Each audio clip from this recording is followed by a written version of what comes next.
Hi, Jane Schnupp here. Welcome to another of the new Savvy Sightseer video vacation series. Today, we are off to Scotland. When I was considering where to travel recently, someone suggested I watch the Outlander series on Stars or on library DVDs to get a sense of the beautiful Highland scenes that helped make the books and TV series such a hit. I did, and I got hooked immediately on both the story and the country, and the decision where to go was made.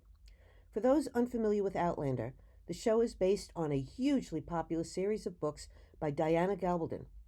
It's a compelling story on many points. It's part time travel, love and revenge, as well as political drama, all woven around historical events. The story's success is based on accepting the illogical, that falling through a mysterious circle of stones up in the Highlands, home to the Celtic lore and superstitions, a former army nurse passes through time from 1945 to 1743. Smart and resourceful, the lead character, Claire, quickly realizes she hasn't come upon a reenactment, but rather a real confrontation between English soldiers and Scots. She manages to hide her circumstances from the Scottish clan and hero Jamie, who take her in. Her observations open a portal for the 21st century readers and viewers to experience the Scotch culture and people, clan life, survival without electronics or antibiotics, and the fierce nationalism that led Scots into the doomed Jacobite rebellion or rising against the Protestant English rule in the 1740s. The clans had united and fought to restore exiled Catholic Prince Charles Edward Stuart, known as Bonnie Prince Charlie, to the Scottish throne, and in the end, they lost everything: their independence, clans, language, tartans, their very way of life. Join me now as we visit these interesting, beautiful, and historic places. Whether a fan or not of the series, you'll enjoy the country's many sights and sights, old and new. We're going to start at the east coast of Scotland with Edinburgh, which has been its capital since 1437. Archaeologists have found evidence of settlements here as far back as 900 BC. One part of the castle complex dates back to the 12th century. This has always been a contested piece of land between the English and the Scots. Battles were fought over the strategic position, which is high on a volcanic rock. Mary, Queen of Scots' great-great-great-grandson, Charles Edward Stuart, that's the Bonnie Prince Charlie, captured Edinburgh, but not the castle during the 1746 Jacobite Rising. Bronze statues of two of Scotland's hero freedom fighters flank the main entrance. Sir William Wallace on the right, questionably portrayed by Mel Gibson in Braveheart, was the first leader of the Scots to rebel against King Edward I of England when he had overrun Scotland in 1296. Wallace died a martyr to the cause. But Robert the Bruce, on the left side of the entrance, fought Edward again and in 1306 declared himself King of Scotland. The castle is quite a varied history. Witches were burnt at the stake here. About 300 women, more witches than anywhere else in the country during the 16th century. It became a military prison for an estimated more than 1,000 prisoners of various British wars. From 1689 to 1753, hundreds of Jacobites were imprisoned here, some for years. Some were eventually executed, and some were sold to work on American plantations. American rebels were held here from 1776 to 1781. A defiant American revolutionary even carved an early American flag in a door. This version of the Stars and Stripes is one of the earliest known depictions of the American flag in Britain. The Stone of Destiny, or the Stone of Scone, or some say the Stone of Scone, is a powerful and ancient symbol of Scottish monarchy. It was used for the coronation of its kings for centuries. But after his victory in 1296, Edward, who became known as the Hammer of the Scots, confiscated it and took it to Westminster Abbey in London. Ever since, English rulers have been crowned in a coronation chair specifically designed to hold the stone. On Christmas Day in 1950, 4 Scots students sneaked in and grabbed the stone. How do you exactly grab a 336-pound stone? I don't know. But they did, and they brought it back and hid it in Scotland. A few months later, it was found and taken back to Westminster Abbey. It was last used at Queen Elizabeth II's coronation in 1953. In 1996, in a gesture to shore up unity with Scotland, the stone was sent to Edinburgh and put in the castle's crown room. It stays there still, with the agreement it will be lent to Westminster for future coronations. With secession talk bubbling up, we'll see what happens. As they say, possession is 9/10 of the law. St. Margaret's Chapel is the oldest surviving building in Edinburgh. It was added to the castle complex in the early 1100s and was named for the mother of King David I, who ruled at the time. When the Scottish army laid siege against the castle in 1314, King Robert the Bruce ordered every building at the complex be destroyed, except this one.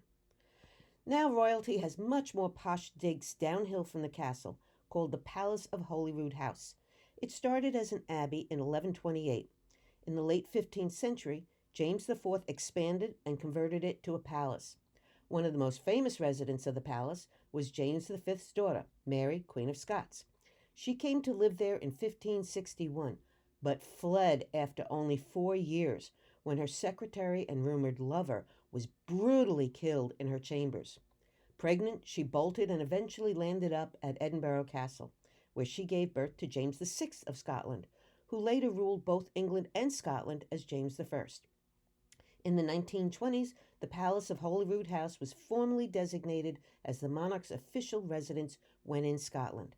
The palace is open to the public to visit Mary's historic chambers, the state apartments, the abbey ruins, and the royal gardens, except when the Queen's flag is flying. That means she's at home, so no peasant visitors. That's usually around the end of June, beginning of July. Scotland has been cashing in on the Outlander's popularity. Tours of filming sites and key points in Edinburgh popped up all over the city. There was even a walking tour of Holyroodhouse, focusing on the prince's movements there in September of 1745, when the Jacobite army took the Scottish capital. Charlie had set up court in the palace. The Royal Mile, actually is just a little more than a mile, connects the castle to the palace. If you take away the cars and the paved road, it hasn't really changed much over the years. Some sections are still all cobblestone. Today, the street is largely filled with souvenir shops, but while many tourists stick to shopping the main drag, they miss some more interesting sights.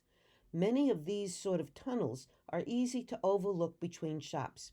They are called closes, gated entryways to private property that were closed and locked to the public for security at night. Inside opens up to courtyards and buildings, such as this bakehouse close from 1521, where you'll find perhaps the best preserved Old Town close. A visit here gives a good impression of what living in the old city must have been like. This should look familiar to anyone who saw Season 3 and Jamie's printing place. Canongate Kirk is their word for church, was founded in 1688, and as with so many places in Europe, amazes me that it is still used for the purpose for which it was built. Worship services are held every Sunday. Surrounding the church is a cemetery, the resting place of several Edinburgh notables, including economist Adam Smith and David Rizzio, the murdered private secretary of Mary, Queen of Scots. 19th century author Charles Dickens wrote in his diary that he took a stroll around Canongate when he was in the city for a lecture. He said he had seen a headstone for Ebenezer Lennox Scroggie, a meal man. Dickens, who reportedly had dyslexia, mistook this for a mean man, but it was really a reference to Scroggie's occupation as a corn or meal merchant. Dickens wondered why the late Ebenezer would be forced to bear such a cheerless nickname for all eternity. That gravestone gave Dickens the basis for what would become one of his most famous characters in A Christmas Carol. The Tolbooth Jail was built in 1591 and had many functions. It was a courthouse, a jail, and a town council meeting place. However, there were so many escapes that it led to the jailer James Park and his assistant being sent to prison there themselves in 1681. Today, the Tolbooth is open as a museum called The People's Story, and it tells the history of ordinary Edinburgh folk over hundreds of years. It even has a reconstructed jail cell, so you can imagine how you could have escaped. In 1884, the clock was added, sticking out into the Royal Mile on brackets, giving the building a very characteristic silhouette. I couldn't help but wonder how the Outlander film crew would handle the clock, which would not have been around in the late 1700s. I was very impressed they paid attention to this little detail and thought to digitally erase the clock. Any city as old as Edinburgh has interesting stories and legends. For example, there's Deacon Brodie, who lived an amazing double life near this tavern, today named for him. By day, William Brodie was a respectable cabinet maker and town council member and deacon, or head of a major trade group. But unknown to residents, he had a secret nighttime job as a leader of a gang of burglars.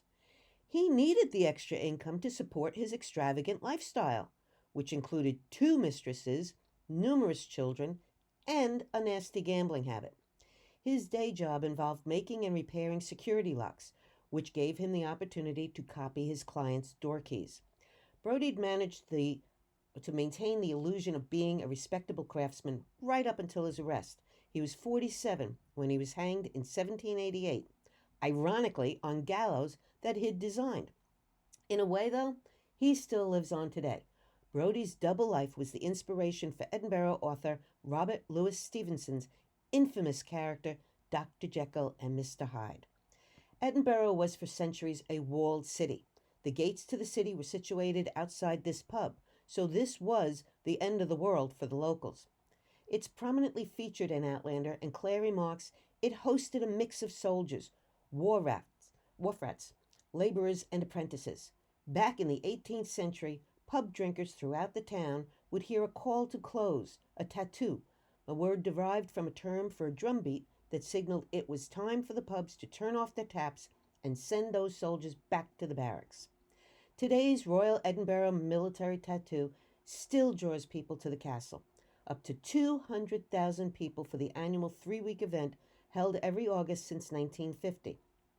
The town becomes a hub of activity at the time, which is why I went in June instead.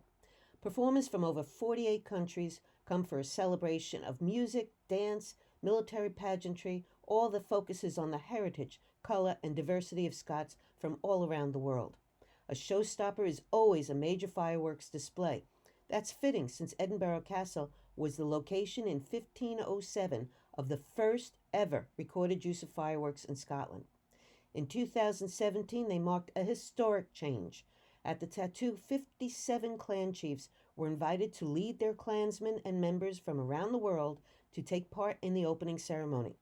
It's the first time Scotland's clans were invited and openly welcomed into the castle since their attempted siege in 1745. I am sad to report that because of the pandemic, the 2020 grand 70th anniversary of the tattoo has been canceled. That's the first time this has ever been done. And far from being banned, the plaids are proudly worn today. There's a little confusion about the terms: tartan, kilt, and plaid. A tartan is a pattern that's perfectly symmetrical. The plaid is a huge fabric from knee to waist with a long piece worn over the shoulder. It's called a great kilt, and typically that's what our hero Jamie Fraser wore when the film was in Scotland. And a kilt is a plaid without the shoulder piece. In 1997, the U.S. Congress designated April 6th as National Tartan Day, a day for celebrating Scottish heritage and pride.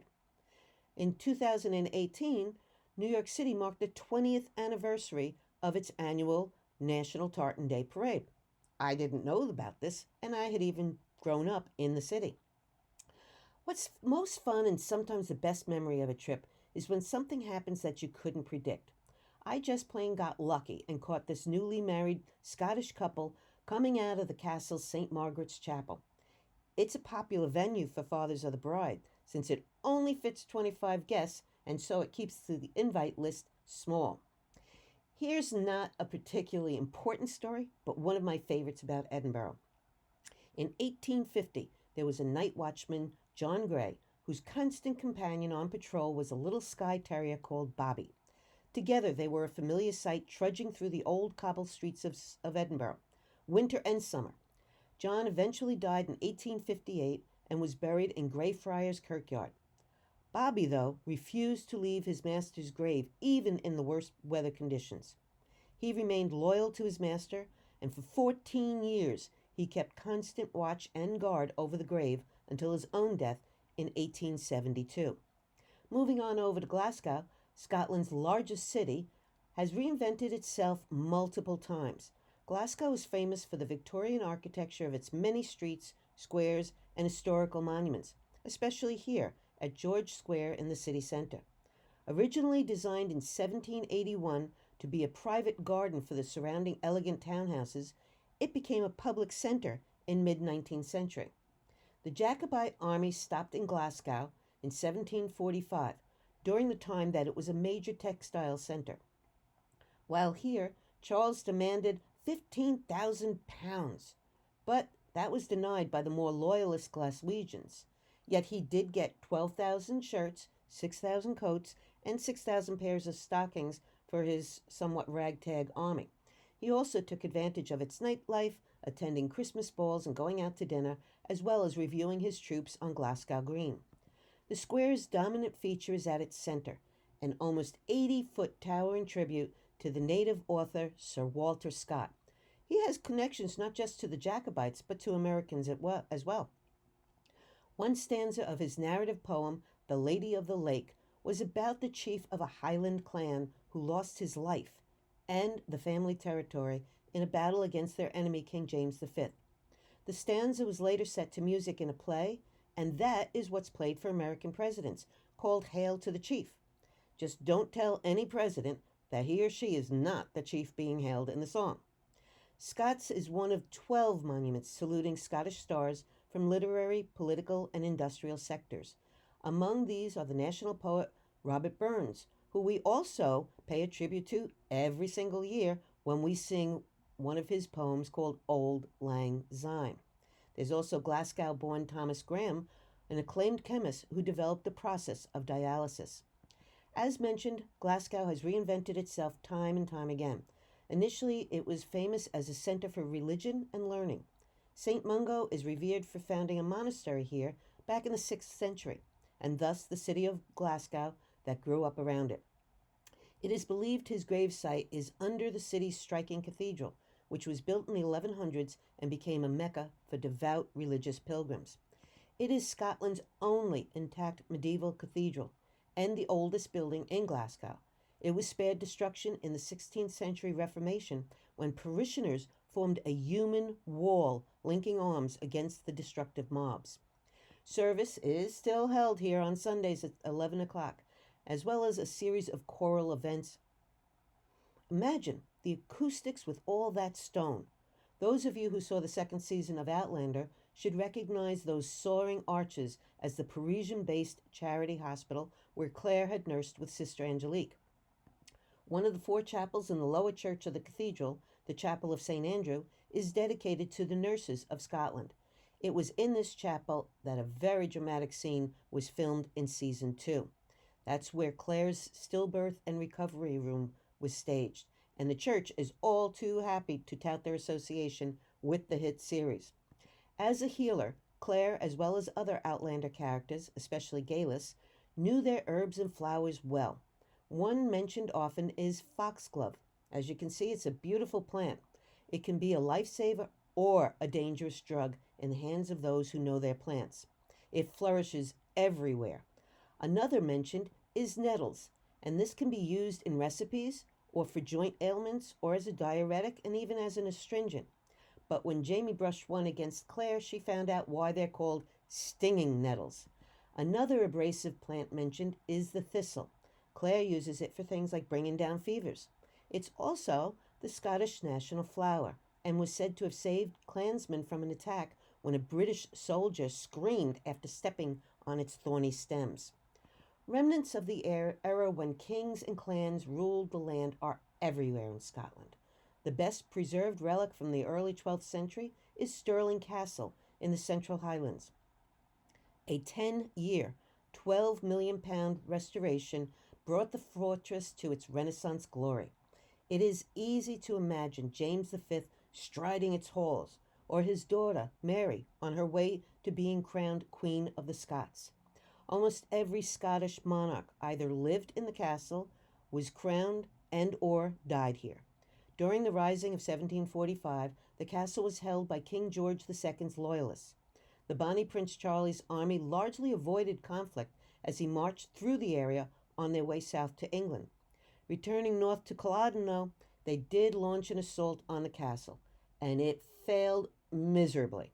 It was the last military assault on Stirling Castle.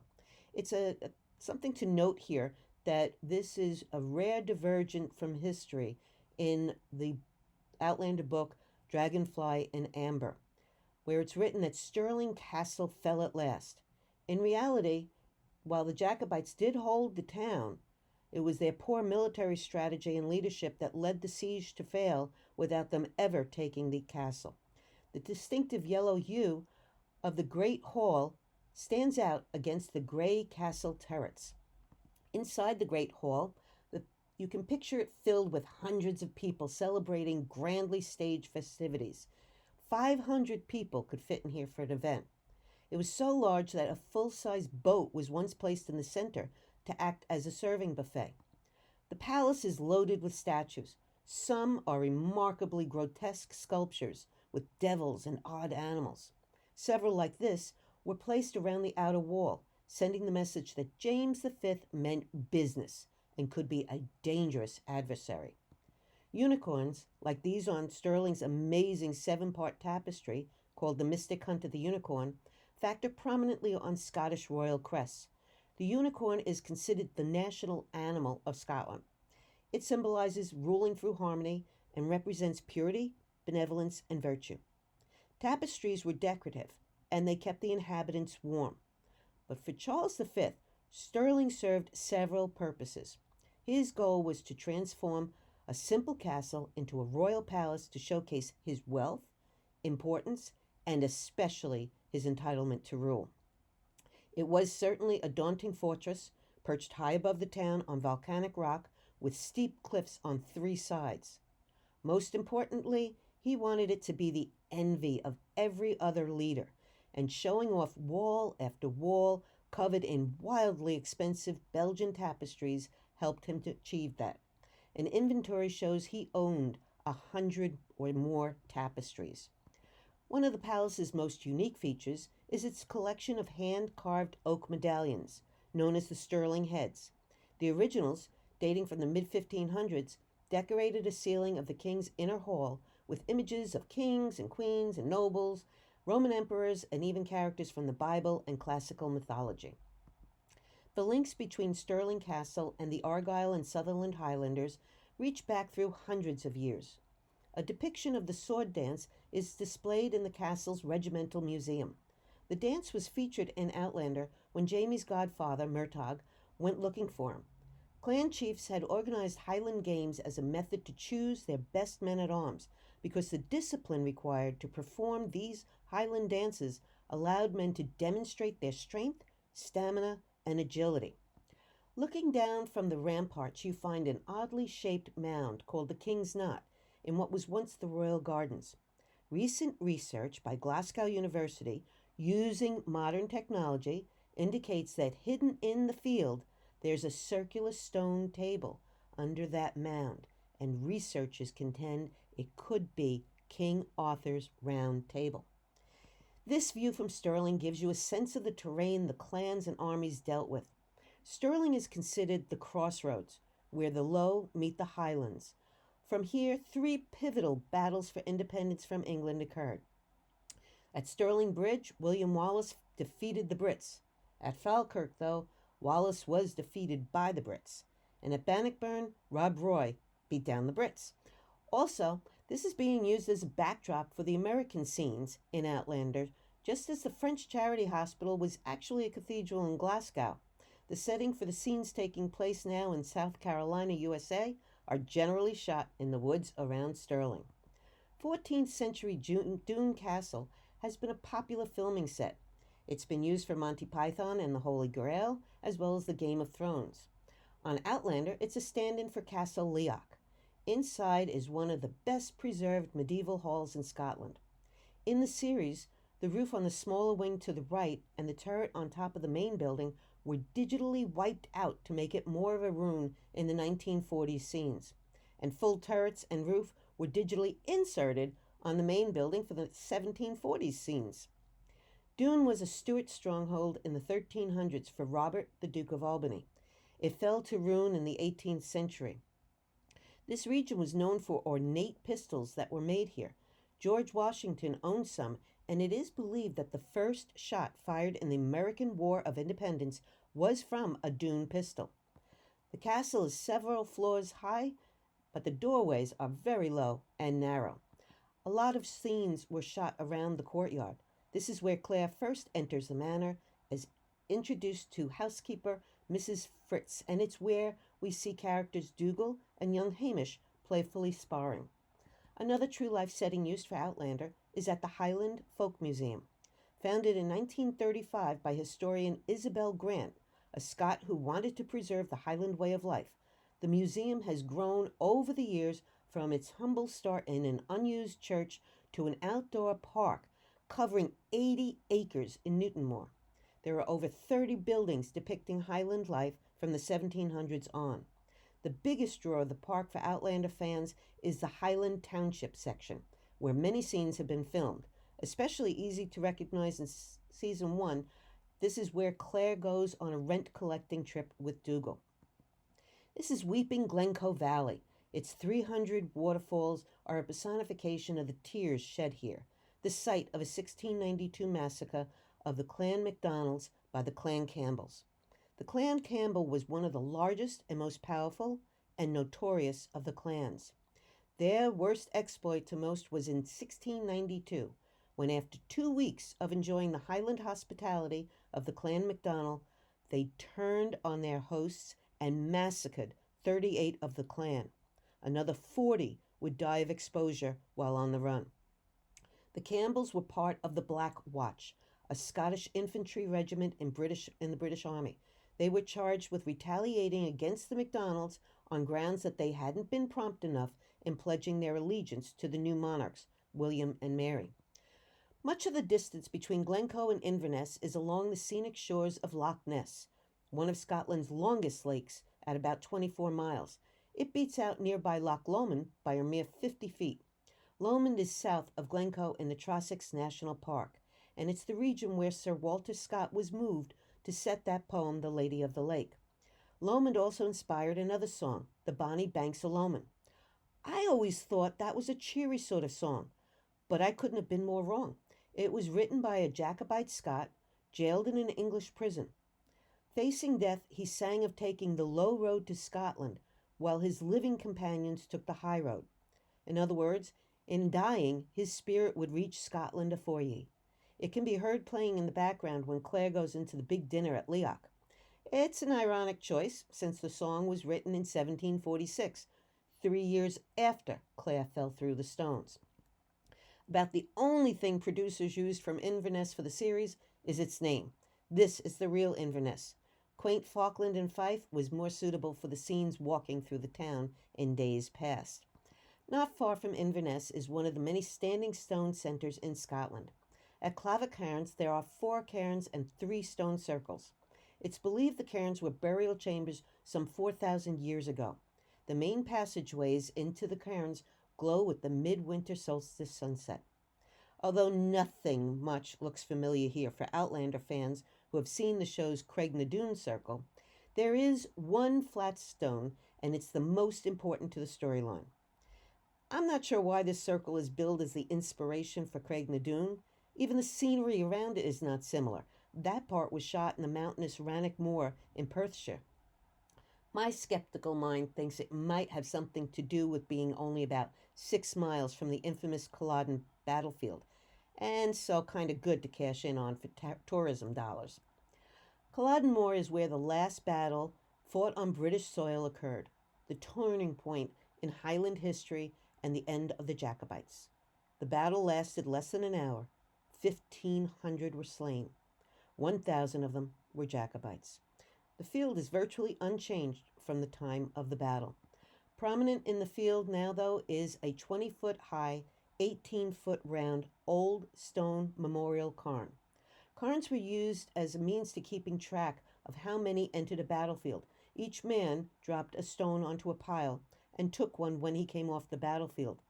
However many left tallied how many had died. The last owner of the field Duncan Forbes, erected the cairn and about 25 clan grave markers in 1881 to mark the clans who fell here. It is believed, though, that there were even more clans involved. While many Scots died, their leader did not. Bonnie Prince Charlie escaped, disguised as a serving girl, and made it to the Atlantic coast with a stop on the Isle of Skye before heading out to France. Skye's role in the saga was immortalized in song in 1884. Speed, bonny boat, like a bird on a wing. Onward, the sailors cry. Carry the lad that's born to be king, over the sea to Skye. In 1892, Robert Louis Stevenson wrote his own version of the Skye boat song and changed the first line to say, "Sing me a song of a lad that is gone." In 2014, Bear McCreary changed it again to "Sing me a song of a lass that is gone. Say, could that lass be I?